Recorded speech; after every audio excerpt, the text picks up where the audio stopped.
meus queridos irmãos, minhas queridas irmãs, muita paz a todos. Nesses dias tumultuados que vivemos, nada que nos acontece é por acaso. Tudo tem uma razão de ser. A doutrina espírita nos ensina, através da lei natural da causa e efeito, da ação e reação, que nós estamos imersos em ondas mentais. Ondas mentais que recebemos e que emitimos a toda hora, a todo momento. Essas ondas dependem de nós, como emissores, da qualidade delas. E depende de nós, da nossa autorização, recebermos ou não, dar guarida ou não a ondas de quilate negativo. Então, como emissores e receptores de ondas, nós a toda hora recebemos sugestões mentais, ordens mentais, provindas tanto de amigos espirituais como de cobradores espirituais. Nesse momento, então, de pandemia e de isolamento social, existem relatos que nos vêm pela internet de companheiros que se queixam do assédio espiritual inferior, com pesadelos, com pensamentos ruins, ligados a cobranças. Os cobradores estão na toda, estão tinindo, emitindo notas promissórias a toda hora, a todo momento, numa cobrança, aproveitando o momento em que nós estamos parados em casa ou simbolicamente sem fazer nada, porque a grande maioria de nós tem com muita ocupação em seus respectivos lares, ou aqueles que precisam e devem ainda trabalhar por questões diversas de ordem profissional, tem também relatados o sono complicado, uma dificuldade em conciliar o sono, ou até medo de dormir face a pesadelos recorrentes. A doutrina espírita nos ensina que a obsessão é um fato. A obsessão é uma cobrança de alguém que nós devemos em vidas passadas e que nos cobra o mal que nós fizemos a ela ou a pessoas que são caras a ela e outras existências e que ficam no processo de cobrança insistindo mentalmente, muitas vezes nos sugerindo pensamentos de derrotismo, de pânico, de medo, e muitos de nós ignoramos e não vigiamos como devemos, entramos nessas faixas mentais negativas, dando guarida a esse tipo de pensamento, esse quilate de pensamento, e somos consumidos por essas ondas que vão trazendo para nós uma tristeza sem fim. E eis é o primeiro passo para que sugestões mais graves venham. E os espíritos cobradores, infelizes, que querem ter a única alegria deles, que seria a nossa infelicidade, e sabendo, tendo eles a certeza, como desencarnados, de que aqueles que aportam no mundo espiritual pelo suicídio sofrem tremendamente, e para eles a alegria deles é ver o nosso sofrimento, eles ficam a nos cercar. Primeiro com o pensamento de tristeza, de derrotismo, de que essa pandemia não vai ter um fim, de que o vírus vai contagiá-lo e de que com ele vai ser diferente, a morte será súbita e de que não haverá nenhum tipo de remédio. E daí, o próximo passo, depois que o estágio mental nosso é do pânico, é do medo, começa a sugestão para o suicídio. Nesse capítulo muito especial do suicídio, as outras religiões que não têm o conhecimento, ou que não pregam o conhecimento que nós espíritas temos, ensinamos e pregamos, elas param na metade do caminho por nós percorrida, de que só Deus dá vida, só Deus pode tirar a vida. Quando, na verdade, aqueles que conhecem o que nós conhecemos, nós sabemos das consequências terríveis da desencarnação pelo suicídio. Nós sabemos através, por exemplo, do livro da Dona Ivone do Amaral Pereira, recebido mediunicamente por ela, ditado pelo espírito Camilo Castelo Branco, Memórias de um Suicida, que você pode ter acesso pela internet, assim como também, se você não tem um livro em sua casa, você pode ouvir pelo canal do YouTube a radionovela do Memórias de um Suicida, que é espetacular, que traz de maneira fidedigna, de uma forma romanceada, é claro, o livro, e que é um verdadeiro antídoto contra o ideário suicida que muitas vezes ronda a nossa mente. Então, você que está sozinho, que não tem ninguém com você, na verdade você tem os seus amigos espirituais, tem o seu anjo de guarda, mas materialmente ou encarnados não existem com você nesse momento de isolamento social, e esse tipo de pensamento lhe visita. O que fazer? Uma das saídas, uma opção, é ouvir a radionovela. A radionovela do livro Memória de um Suicida, da Dona Ivone do Amaral Pereira, editada pelo espírito Camilo Castelo Branco, se não ganhou, deveria ganhar um prêmio pela produção, pelo modo como os efeitos sonoros, efeitos especiais foram feitos. Aqui em nossa casa espírita, a Casa de Batuíra, em São Gonçalo, no estado do Rio de Janeiro, nós fizemos uma capacitação de tarefeiros para atuar numa determinada tarefa, e nessa capacitação nós colocamos como um dos elementos de suporte para ser usado na capacitação, a radionovela. E no início, no primeiro capítulo, nos primeiros capítulos, até o capítulo 4, a sonoplastia é 10. É 10 no momento de assustar também, de acordar para uma realidade dura, verdadeira e cruel do que acontece conosco após o suicídio. Então, nós que fizemos uma experiência aqui, tínhamos acabado de ganhar uma aparelhagem nova de som aqui para o nosso salão da Casa Espírita, e aí eu que estava à frente coordenando o grupo, eu tive a ideia de diminuir a luz do ambiente do salão para que as pessoas pudessem ouvir de maneira mais fidedigna aqueles primeiros capítulos. E logo no primeiro capítulo, já com som novo, pedi para colocar ousadamente um pouquinho mais alto, e quando eu observei, os companheiros que estavam fazendo o curso começaram a ficar incomodados,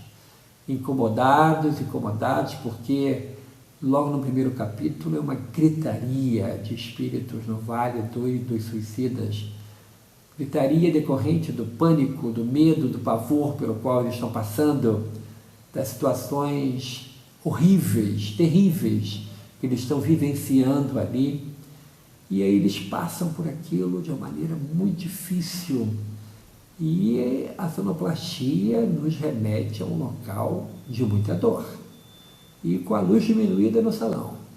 Em determinado momento, uma companheira pede, pelo amor de Deus, para que fossem acesas as luzes, porque estava já gerando medo nas pessoas. Ou seja, o efeito foi o desejado pela equipe da Legião da Boa Vontade que fez essa radionovela.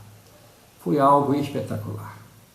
E eu recomendo porque ali conta a história não só do Camilo Castelo Branco, mas de mais 4 outros companheiros portugueses que desencarnaram pelo suicídio. E infelizmente nessa pandemia assistimos a muitos companheiros que estão partindo pela porta falsa do suicídio, como se fosse uma válvula de escape, como se o suicídio fosse resolver o problema da aflição, da angústia, que amanhece com eles e que vai dormir com eles. Um dia inteiro de angústia, muitas vezes proporcionado por uma mídia infeliz que prefere falar sobre morte, sobre mortos, sobre velórios, sobre enterros, do que ressaltar o avanço da ciência, ressaltar e trazer depoimento de pessoas curadas. E isso faz com que muitos que ainda têm medo de morrer entrem numa situação mental muito negativa de pânico, e alguns companheiros desavisados, porque nós não oramos e vigiamos como devemos, entramos na faixa mental dos cobradores espirituais. E alguns desses cobradores querem sim que partamos pela porta falsa do suicídio para ter o prazer de nos ver sofrer. E aí as pessoas que estão passando por esse momento, ao ouvirem essa radionovela, começam a despertar.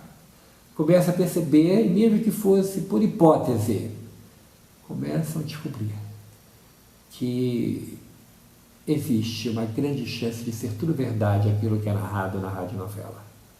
Aquilo que a gente lê no livro Memórias de um Suicida. E que nos fala com detalhes do sofrimento pelo qual passa aqueles que optam por deixar a vida através do suicídio.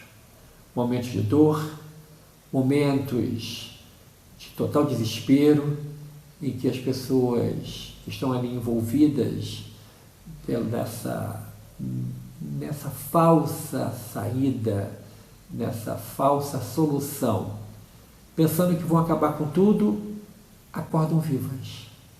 Acordam vivas e, de acordo com o relato contido nesse maravilhoso livro Memória de um Suicida, eles dizem do sofrimento sem fim, de um sofrimento cruel, pelo qual passam os companheiros que estão lá no Vale dos Suicidas, que é uma região no mundo espiritual inferior para onde vão as pessoas que cometem o suicídio. Pessoas que, como Judas Iscariotes, que cometeu o suicídio e que foi para esse vale, e de lá ele saiu com a proposta de pagar o erro de ter traído.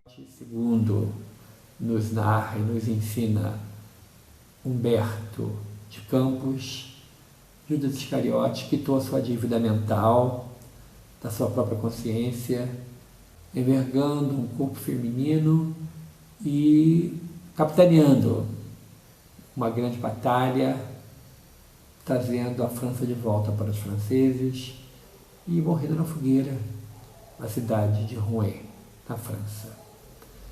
Mas aqueles companheiros que, incentivados por espíritos cobradores, como está lá no conto Leonel e os Judeus, no livro Dramas da Obsessão, ditado pelo espírito Dr. Bezerra de Menezes, a médium Ifone do Amaral Pereira, alguns companheiros são incentivados ao suicídio não pelos seus próprios pensamentos, mas auxiliados por aqueles que são cobradores, mas que não participam do ato em si. Na hora do ato se afastam, para que toda a responsabilidade do suicídio recaia sobre a criatura que o cometeu. E os relatos contidos no livro O Céu e o Inferno, escrito por Allan Kardec, é de tal forma alarmante, verdadeiro, que faz com que, muitas vezes, nós, nesse isolamento social, que somos visitados sobre esse ideário, nós vamos reagir, vamos dizer não, porque tudo passa. Por pior que seja a noite tempestuosa, com raios, trovões e muita chuva, o dia amanhece. A luz vence as sombras e o sol vem, a luz vem.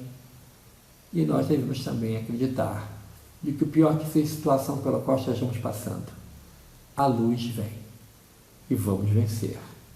Vamos vencer a situação difícil que estamos passando, positivando a nossa mente, acreditando piamente e de que Deus não desampara, de que temos sempre espíritos bondosos a nos socorrer, a nos ajudar, como o nosso anjo guardião e os espíritos protetores que todos nós temos.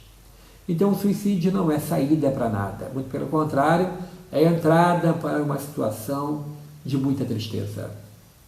E nos países ditos mais desenvolvidos, aonde muitas vezes a pessoa é assaltada pelo pensamento de que vale a minha vida, qual é a minha razão de viver, e motivado por uma perda de um ente querido ou motivado por um insucesso econômico, um insucesso amoroso, a criatura pensa em vingar-se do outro matando. Como aconteceu e é relatado no livro Céu e Inferno de Allan Kardec, quando nos conta a história daquele homem que trabalhava numa fábrica de botas e de que era noivo e de que ficou muito íntimo da família de sua noiva e todos os dias ia almoçar e jantar, já que trabalhava perto. Naquele momento em que o noivo tem total confiança e vai entrando na casa, e ele, um belo dia, em um jantar, por uma colocação feita pela sua noiva, ele exasperou-se, ficou nervoso e deu a ela uma resposta muito grossa.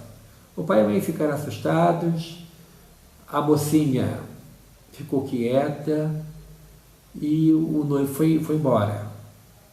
E ao sair o noivo, ela disse para os pais: o noivado está rompido. Se ele antes de casar já me trata assim na frente de vocês, o que fará de mim depois que eu me casar? E no dia seguinte, na hora do almoço, ele bateu a porta, como sempre, e a noiva falou: você vai embora, eu não tenho mais nada com você. Joga o anel de noivado pela frecha da porta. Ele se desesperou. Ele pede perdão, pede desculpas, pede uma nova chance. Disse que estava muito nervoso naquela hora, mas ela manteve-se dura e disse: vai embora. Ele, passada a hora do almoço, relutou um pouco, mas foi embora. Na hora da janta, a moça morava numa vila, na época em que não existia ainda a luz elétrica, e as pessoas se utilizavam de velas para ajudar na caminhada. Ele foi na casa da noiva para jantar. Bateu a porta. E a mãe da noiva disse: minha filha, reconsidera, perdoa ele, esquece. É seu noivo, vocês vão casar. E a mocinha disse: não, eu não quero mais ele. Não vamos casar mais.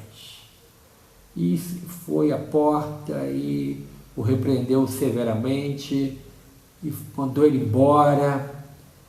E ele brigou, reclamou, chorou, e ela manteve-se irredutível. E o pai e a mãe pedindo: minha filha, reconsidera, e ela irredutível. E ele então pensou numa saída. Ela vai se arrepender amargamente do que ela fez comigo. E daí um pouco, eles jantando, escutam quando um barulho acontece na porta. E um silêncio em seguida. Nada mais. Passado alguns minutos, um dos moradores da casa seguinte, a dela, vindo com uma vela à mão, que já era noite, grita ao passar em frente à porta dela, e pede socorro. E ela abre a porta e, encostado na porta, estava o noivo dela. Havia se matado com um punhal. E ele, evocado por Allan Kardec numa das reuniões mediúnicas coordenadas pelo codificador, Allan Kardec ficou sabendo do suicídio dele através dos jornais e, passado algum tempo, o convoca para que ele desse o seu depoimento. Com a autoridade moral de Allan Kardec, que foi possível com que ele fizesse, com objetivo único de estudo, esse tipo de convite de evocação, o espírito, auxiliado pelos espíritos superiores, inclusive o espírito São Luís, rei de França, o auxilia e traz ele ao ambiente da reunião mediúnica, e aquele jovem suicida disse: saí da agonia para cair no desespero.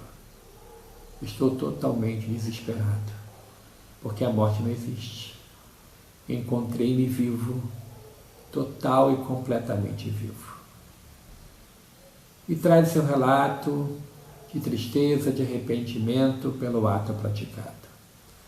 Então, você, meu irmão, minha irmã, que muitas vezes pode vir a ser, ou já está sendo visitado por pensamentos de tristeza profunda, de quadros de depressão, e começando já a captar ondas mentais que lhe sugerem um suicídio, lembra do seu bom anjo. Todos nós temos um anjo de guarda. Chame-o pelo nome que você quiser, ele virá. Lembre-se de que os bons espíritos nunca nos abandonam. Ele virá, lhe atenderá, lhe socorrerá e trará para você a certeza de que tudo passa. E através, então, desse tipo de leitura que serve como um antídoto, nós iremos superar essa fase. Nós iremos lembrar de que só Deus dá vida, só Deus pode tirar a vida, e de que as consequências do suicídio são inenarráveis.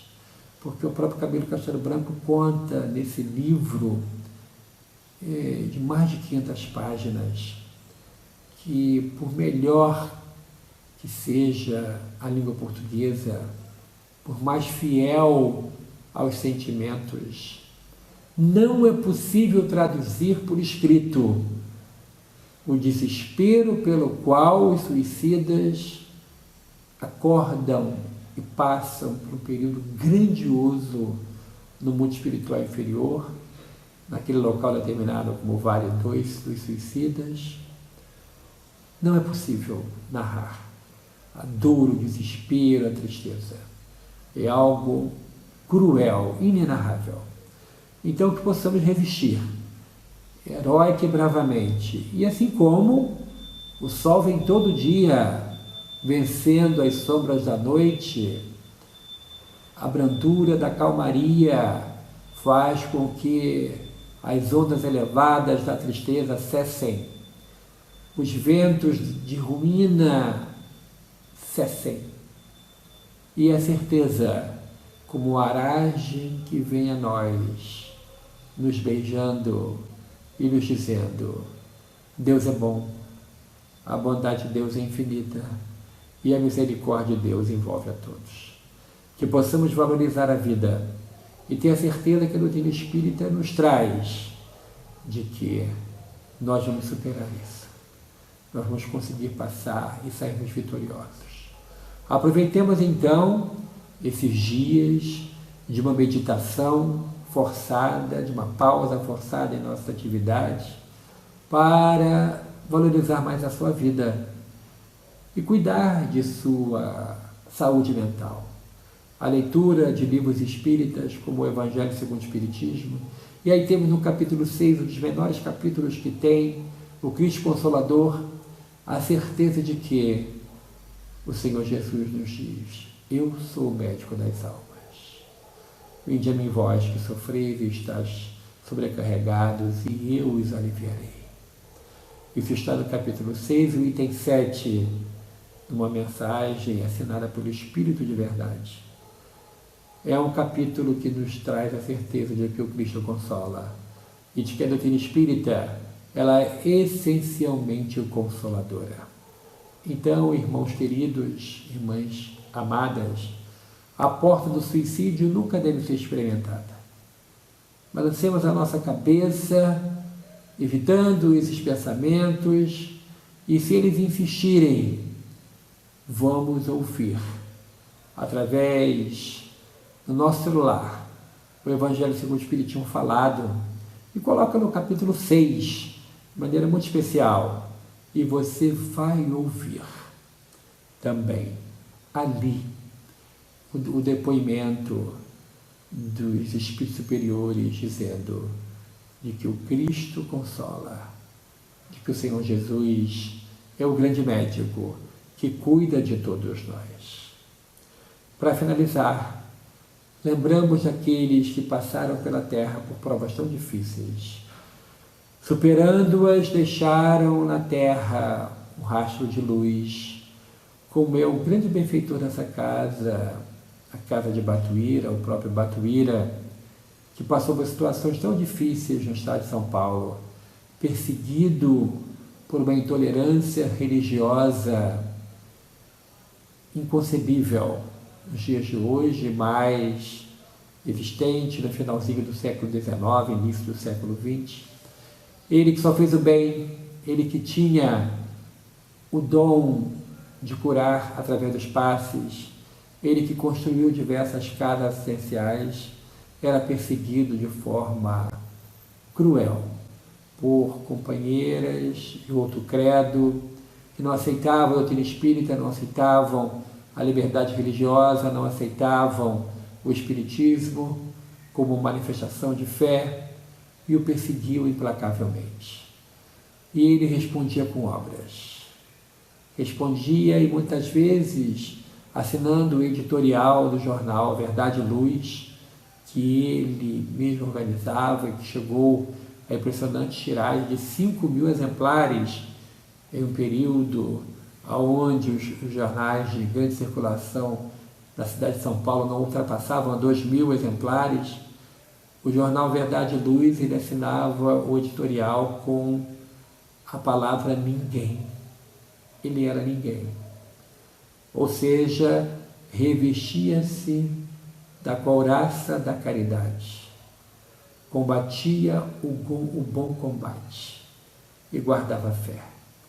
Tinha a certeza de que os bons espíritos o orientavam. Isso era de tal forma que ele, empreendendo viagens de divulgação doutrinária, ia em cidades pequenas e a sua fama de médium que trazia cura pelos passes se espalhou de tal forma que, ao chegar em estações de trem, em cidades pequeninas, além dos companheiros da casa espírita daquela cidade, o delegado de polícia estava esperando ele, não para prendê-lo, mas para levá-lo à delegacia, pois naquela época não existiam ainda hospitais psiquiátricos e os loucos ficavam presos. E o delegado o convidava para que fosse à cadeia orar sobre os doentes mentais.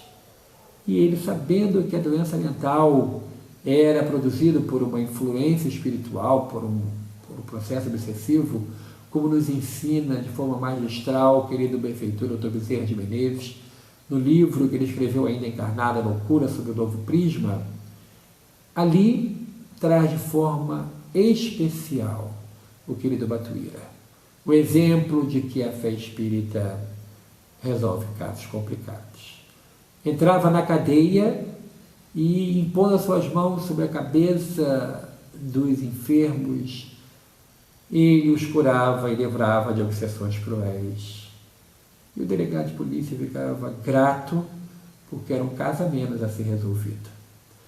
Então, meu irmão, minha irmã, que você que está me ouvindo, que está me vendo, vamos dizer não ao convite ao suicídio, na certeza de que Deus não abandona nunca.